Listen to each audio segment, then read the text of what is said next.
Assalamualaikum dan salam sejahtera.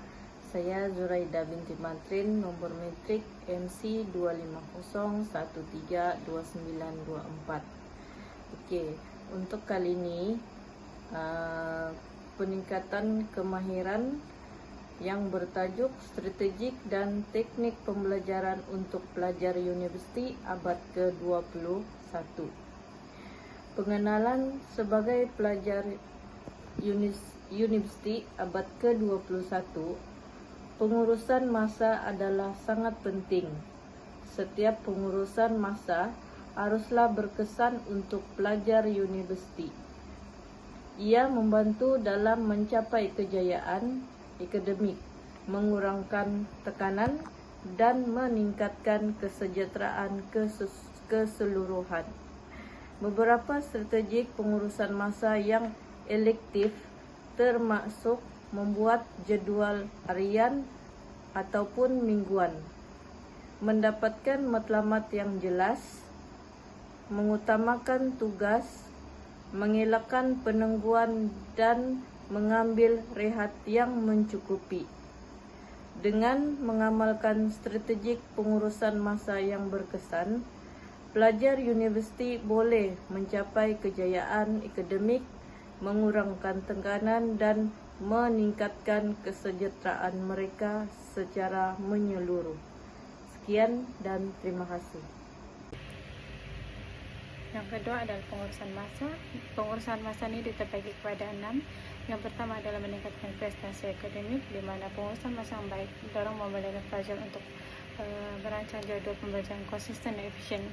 Ini dia membantu untuk memahami dan menguasai subjek yang lebih baik, serta dorong bersedia untuk menghadapi peperiksaan tanpa tergesa-gesa. Yang kedua adalah dorong mengurangkan tekanan dan kebimbangan, di mana apabila tugasan dan pembelajaran yang diurus dengan teratur, dorong akan lebih kurang terdiri daripada tekanan akibat kerja yang tertangguh atau yang terdesak. Ini juga dia membantu mereka untuk mengekalkan kesehatan mental yang baik. Yang ketiga, dorong menyediakan masa untuk aktiviti yang lain. Dengan masa yang baik, masa yang kena urus dengan baik, pelajar dorong boleh menyeimbangkan antara akademik atau aktiviti kurikulum, pekerjaan sambilan dan juga masa bersama keluarga atau rakan-rakan. Yang selepas itu, kehidupan yang seimbang dorong juga memberikan kesan yang positif terhadap pembelajaran. Yang keempat, dorong dapat membentuk disiplin dan tanggung jawab, di mana pengurusan masa ini dong melatih pelajar menjadi lebih disiplin dan juga bertanggung jawab terhadap tugasan dan komitmen dorang. Lepas itu, kemahiran ini dong amat berguna dalam kehidupan profesional selepas tamat pengajian. Yang kelima adalah dorang dapat meningkatkan kecakapan dan produktif. Di mana pelajar yang bijak mengurus masa ini dong boleh menyiapkan tugasan dengan lebih awal. Lepas itu dong dapat mengelakkan kerja last minute dan juga menggunakan masa rehat untuk menyegarkan diri. Ini meningkatkan kualiti kerja dan juga pembelajaran. Dan yang terakhir adalah dorang mempersiapkan diri untuk masa depan. Daripada kemahiran mengurus masa ini dia sangat penting di tempat kerja, sama juga dengan kehidupan harian. Yang pelajar juga akan menguasai kemahiran ini dengan lebih bersedia dan juga menghadapi cabaran dunia seperti sebenar selepas tamat universiti. Pengurusan masa sangat mencabar bagi pelajar siswaza, terutamanya pelajar dewasa yang mempunyai banyak komitmen dan tanggungjawab yang berbahagian. Mereka perlu mengimbangi masa mereka sebagai pelajar, pekerja dan juga bersama keluarga. Oleh itu, pengurusan masa adalah sangat penting kepada mereka kerana ia adalah kunci untuk mengharmonikan dan menstabilkan gaya hidup mereka. Pengurusan masa yang baik dapat membawa banyak kebaikan seperti menjaga hubungan baik antara rakan dan juga keluarga.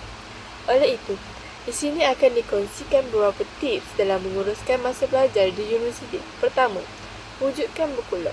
Sediakan buku log atau buku nota dan bawa ia ke mana sahaja anda pergi. Ia sangat penting kerana dengan adanya buku tersebut, anda boleh menulis perkara yang perlu dibuat setiap hari. Tekankan pada tugasan dan perkara yang penting dahulu, kemudian baru yang mudah. Rujuklah buku anda setiap masa untuk mengetahui apa yang anda perlu lakukan pada hari tersebut. Jadikan ia mudah dibawa dan disimpan supaya baik tinggal setiap masa. Yang kedua, sediakan jangka masa dan peruntukan masa. Wujudkan jadual mingguan untuk menentukan tugasan yang perlu dilakukan setiap hari. Tentukan jumlah masa yang diperuntukkan untuk menyiapkan satu-satu tugasan. Bagikan masa untuk melakukan aktiviti akademik dan bukan akademik. Pastikan semuanya ditulis dan dinyatakan dalam jadual mingguan. Yang ketiga, elakkan dari terpedaya dengan perkara trivia. Pada zaman teknologi yang canggih ini, kita sering terganggu oleh perkara-perkara yang tidak penting seperti meluangkan terlalu banyak masa melalui media sosial seperti Facebook, Instagram dan Twitter. Jadi, elakkan diri anda dari terjebak dengan meluangkan masa terlalu banyak pada media sosial. Hadkan masa beberapa minit sahaja jika ingin berehat untuk melayari media sosial. Disiplinkan diri anda dan sentiasa set masa agar tidak terus hanyut dan membuang masa di situ. Keempat, fokus. Fokus semula objektif anda mengapa melanjutkan pengajian, apa yang ingin anda capai demi masa hadapan. Fokus kepada matlamat merupakan kunci terbaik untuk mendisiplinkan diri anda untuk menguruskan masa dengan baik. Jauhi segala perkara yang boleh mengganggu fikiran atau menghalang anda untuk menjalankan tugasan. Jika mematikan telefon di bimbit adalah cara untuk anda fokus, bolehlah dilakukan jika anda rasa boleh fokus jika anda rasa boleh fokus dengan membuat tugasan di kafe atau restoran, silakan berbuat demikian. Segala usaha yang anda lakukan adalah penentu kejayaan anda pada masa hadapan. Sekian dari saya. So, jadi tips menguras masa ni dia ada 7. Yang pertama adalah menggunakan teknik Pomodoro.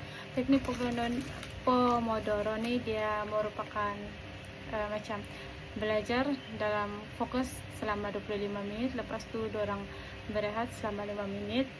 Diorang membagikan masa dengan setengah jam. Lepas tu yang kedua adalah diorang menggunakan matrix Eisenhower, di mana bahagian tugasan dia ni dia terbagi kepada 4 kategori. Yang pertama, mendesak dan penting, dia macam kena dilakukan dengan segera. Yang kedua adalah penting tetapi tidak mendesak, dia macam jadwal. Lepas tu yang ketiga, mendesak tapi tidak penting, macam dia mengajukan kepada orang lain, macam kita buat kerja kumpulan gitu. Lepas tu yang ketiga adalah menyediakan senarai tugasan, to do list, di mana semua tugasan yang kita buat ni kita akan list di dalam satu notes. Lepas tu tandakan kalau kita sudah siap buatlah. Lepas tu keempat adalah menggunakan aplikasi pengurusan masa. Aplikasi pengurusan masa ni dia sangat famous di zaman sekarang. Antara dia punya aplikasi adalah Google Keep, Notion, Forest, and Todoist. Aplikasi ini dia membantu untuk menetapkan peringatan, menyusun jadual dan juga menjejak semua kemajuan kita. Lepas tu yang kelima, dia mengimbangkan masa main dan juga masa belajar, di mana dengan menetapkan masa yang khusus untuk rehat dan hiburan, dia juga mengelakkan belajar tanpa rehat yang mencukupi. Jadual seimbang ini dia macam membantu untuk lebih bermotivasi. Yang keenam, menetapkan matlamat yang jelas. Jika macam kalau kita ada matlamat yang jelas, kita tahu apa yang kita mau buat gitu. Lepas tu yang ketujuh, mengambil rehat yang secukupnya. Rehat ni sangat penting untuk membantu otak dalam menyimpan semua maklumat dengan lebih baik. Sebab kalau kita belajar secara berterusan, dia boleh menyebabkan otak yang letih. So di kesilapan lazim dia dalam pengurusan masa ni ada 6. Yang pertama, suka menanggung pekerjaan. Tugasan ni dia macam membuat tugasan last minute, di mana dia membuatkan kita lebih stres dan juga kualiti kerja tu dia menurun lah.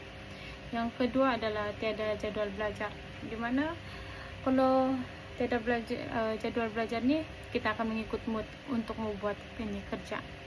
Lepas tu ketiga adalah guna gadget secara berlebihan. Macam sekarang banyak orang guna gadget berlebihan.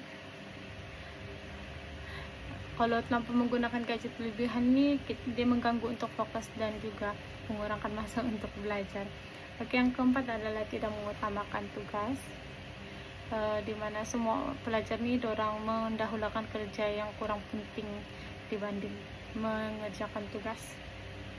Yang kelima, belajar tanpa teknik yang betul. Belajar tanpa teknik yang betul ni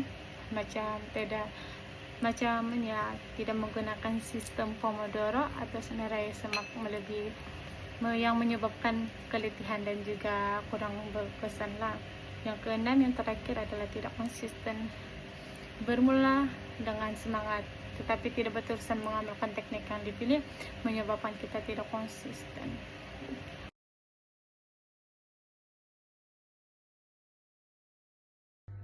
Hai, Assalamualaikum. Saya Amalia Tasha. Saya akan membentangkan tentang perbezaan antara dua pendekatan, iaitu pada pembelajaran abad ke-20 dan pembelajaran abad ke-21. Antara perbezaan dua pendekatan ini ialah pada abad ke-20, ianya berpusatkan guru sebagai pemberi maklumat ataupun informasi tanpa melibatkan murid dalam sesi PNP, dan murid-murid pula sebagai pendengar, manakala guru yang tidak berhenti bercakap kerana mengajar sesuatu tentang subjek itu. Manakala pembelajaran pada abad ke-21 pula, ianya berpusatkan murid seperti tiada lagi istilah mendengar guru bercakap dan menyerap maklumat semasa proses PDP berlangsung. Dan guru hanyalah fasilitator dan murid akan mengumpul maklumat dengan sendiri di bawah panduan guru. Sekian, terima kasih.